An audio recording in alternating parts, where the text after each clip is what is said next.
بعض لوگ یہ کہتے ہیں کہ یزید تو کربلا کے اندر موجود ہی نہیں تھا، تو پھر یزید پر امام حسین رضی اللہ تعالی عنہ آپ کے قتل کا الزام لگانا یہ غلط ہے۔ حالانکہ ایسا بالکل نہیں۔ سب سے پہلی بات تو یہ ہے کہ جن کو یزید سے اتنا پیار ہے اور وہ یزید کا دفاع کرتے ہیں تو قیامت کا دن ہوگا یہ تو یزید کے ساتھ ہوں گے، اور امام حسین سے پیار کرنے والے امام حسین کے ساتھ ہوں گے۔ بہرحال یزید کے کہنے پر امام حسین رضی اللہ تعالی عنہ آپ کو شہید کیا گیا۔ سارا کچھ یزید کے حکم سے ہوا، پانی بند ہوا تو یزید کے حکم سے۔ کربلا کے اندر اہل بیت اطہار پر جو جو ظلم و ستم کیے گئے تھے وہ یزید کے کہنے پہ ہوئے تھے۔ حضرت علامہ سعد الدین تفتزانی صاحب شرح عقائد لکھتے ہیں کہ یزید کا امام حسین رضی اللہ تعالی عنہ کے قتل پر راضی اور خوش ہونا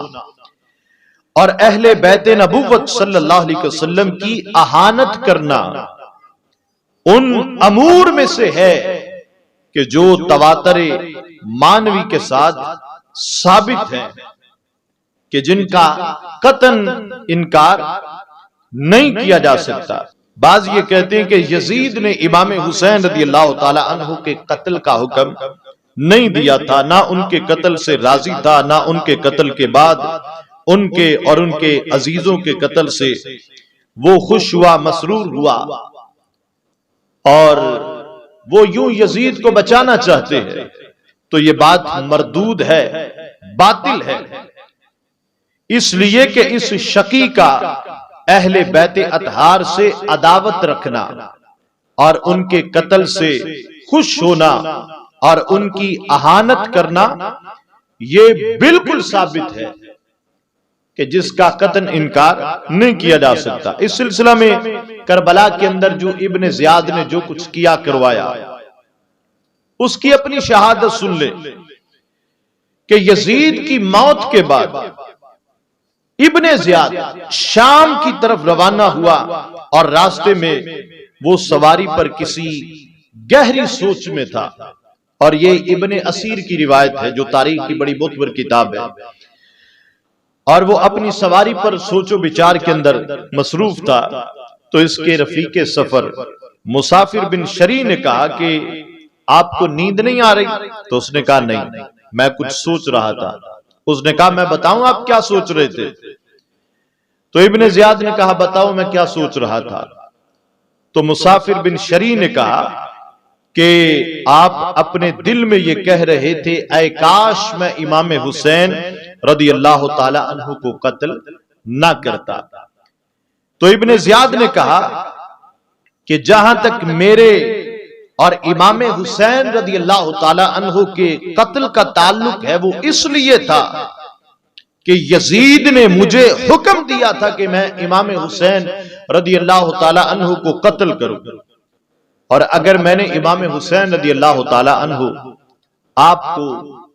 قتل نہ کیا تو پھر یزید مجھے قتل کرے گا، تو لہذا میں نے امام حسین رضی اللہ تعالی عنہ آپ کو قتل کرنے کو میں نے اختیار کیا۔ اس کے علاوہ امام حسین رضی اللہ تعالی عنہ آپ کی شہادت کے بعد مدینہ منورہ اور مکہ مکرمہ میں یزید کے خلاف جب بغاوت عام ہو گئی تو یزید نے ابن زیاد کو مدینہ منورہ پر چڑھائی کرنے کا حکم دیا اور مکہ مکرمہ کے اندر حضرت عبداللہ بن زبیر رضی اللہ تعالی عنہ کا محاصرہ کرنے کا پیغام بھیجا۔